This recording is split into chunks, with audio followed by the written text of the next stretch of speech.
नमस्कार दोस्तों, जैसे कि आपको मालूम कि आज नवमी तिथि है और कल है दशहरा।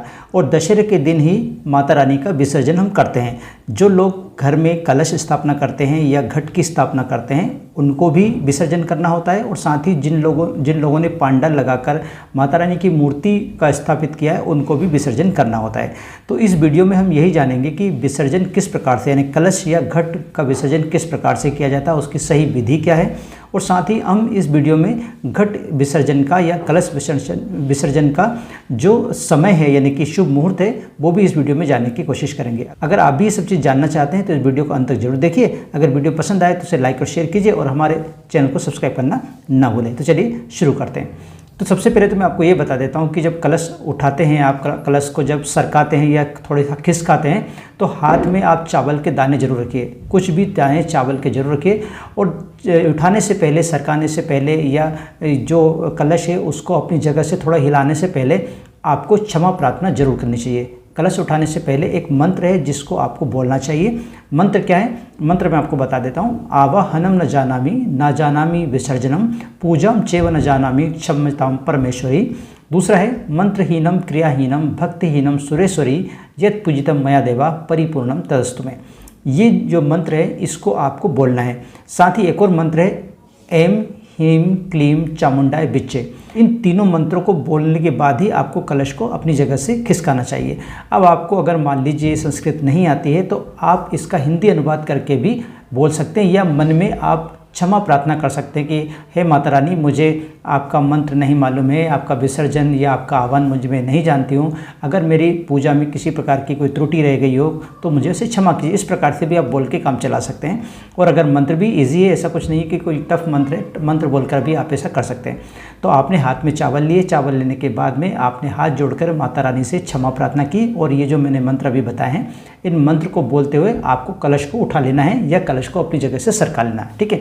इसके बाद आपको क्या करना है, कलश के ऊपर आपने देखा होगा कि हमने जब पिछले वीडियो में कलश स्थापना बताई थी कि किस प्रकार से कलश स्थापना करते हैं, उसकी विधि जो बताई थी, उसमें आपने देखा होगा कि कलश के ऊपर एक हम कटोरी रखते हैं, कटोरी में चावल रखते हैं, चावल के ऊपर हम एक नारियल रखते हैं। तो सबसे पहले आपको क्या करना है कि कलश के ऊपर से जो नारियल रखा हुआ है उसको हटा लेना है, यानी उसको उठा लेना है, और इसकी पूजा करते हुए उस पर सिंदूर लगा देना। जैसे कि आपने मालूम है कि जब आपने स्थापना की होगी तब भी आपने उस पर स्वास्तिक का चिन्ह बनाया होगा। इसी प्रकार से इस बार भी उसकी पूजा करके उसको वहाँ से उठा ले।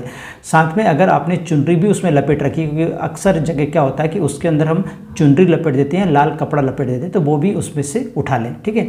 अब कलश पर रखे हुए जो नारियल है और चुनरी, ये दोनों जो आपने उठा लिए उसको किसी बुजुर्ग महिला को दे दें, या किसी जो आपके घर में कोई जो सुहागिन स्त्री है उसको आप दे सकते हैं, या किसी कन्या को भी दे सकते हैं। इन सभी को नहीं देना हो तो आप मंदिर में भी दे सकते हैं। ठीक है। इस प्रकार से आपने नारियल और चुनरी का हो गया। इसके बाद कलश पर रखे हुए आम के जो पत्ते हैं, कलश के ऊपर आपने आम के पत्ते रखे थे, उसके अंदर जल रखा था, तो वो जल को आप उन आम के पत्तों से पूरे घर में छिड़क दें। ध्यान रहे बाथरूम जो एरिया है उसके अंदर उस पानी को, उस जल को नहीं छिड़कना है। बाकी सभी जगह उस जल को, लोटे में जो जल है उस जल को सभी जगह छिड़क दे। छिड़कने के बाद जो जल बचे उसको किसी क्यारे में, किसी पौधे में डाल दें। तुलसी में ना डाले तो बेहतर होगा, आप किसी भी पौधे में उसको डाल सकते हैं। साथ ही ये भी ध्यान रखें कि जो जल है उसको पूरे घर के सदस्यों के ऊपर छिड़क दें, यानी जो घर में जितने भी लोग हैं उनके ऊपर भी थोड़ा थोड़ा वो जल को छिड़क सकते हैं। कलश के साथ ही आपको जवारे को भी निकाल लेना चाहिए, और घर में जिन स्थानों पर आप पैसे रखते हैं या आपकी कोई मूल्यवान चीज़ें रखी है उस जगह पे आप कुछ जवारे रख दीजिए। साथ ही अपने पर्स में भी 1-2 जवारे रख लीजिए, बाकी जवारे को आप विसर्जित कर दीजिए। अब हम बात करते हैं कि जो कलश में आपने कुछ चीज़ें रखी थी, आपको मैंने बताया था कि क्या क्या चीज़ें कलश में रखना चाहिए, जैसे सुपारी है या सिक्का है, बहुत सारी चीज़ें मैंने आपको बताई थी, वो सारी चीज़ उसमें रखी होगी आपने। तो उसमें से जो सिक्का है वो आप अपने पूजा घर में रख सकते हो, या अपनी तिजोरी में रख सकते हो, या फिर आप अपने पर्स में रख सकते हो।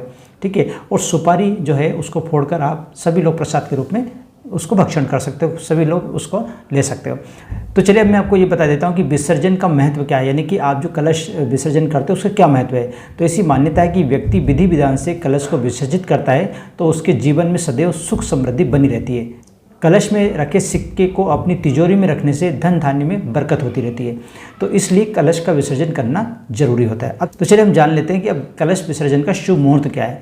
तो कलश विसर्जन का या घट विसर्जन का जो शुभ मुहूर्त है वो सुबह यानी कि 24 अक्टूबर को 24 तारीख को 6:32 सुबह 6:32 से दोपहर 2:45 दोपहर 2:45 तक, इस बीच में कभी भी आप कलश का विसर्जन कर सकते हो। ध्यान रहे, अगर इस समय आपके पास पूरा टाइम नहीं हो तो इस समय में, जो समय मैंने आपको बताया है, उस समय में आप उस कलश को, उस घट को अपने स्थान से थोड़ा सा परिवर्तित जरूर कर दीजिए, अपने स्थान से उसको हिला दीजिए, थोड़ा सा सरका दीजिए। इसके बाद जब भी आपको टाइम मिले तो बाकी की जो विधि है आप बाद में कर सकते हो। लेकिन इस बीच में जो मैंने समय बताया है, सुबह 6:32 से दोपहर 2:45 के बीच आप कलश को अपनी जगह से ज़रूर हिला दें।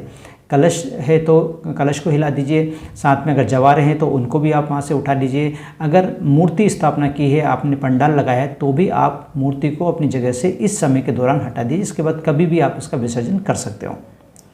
आशा करता हूँ कि आपको ये वीडियो अच्छा लगा होगा। अगर वीडियो अच्छा लगा तो प्लीज़ लाइक कीजिए, शेयर कीजिए और हमारे इस चैनल को सब्सक्राइब करना ना भूलें। आज के लिए बस इतना ही, मिलते हैं नए विषय के साथ। तब तक आप रहिए खुश और मुझे दीजिए आज्ञा। जय हिंद।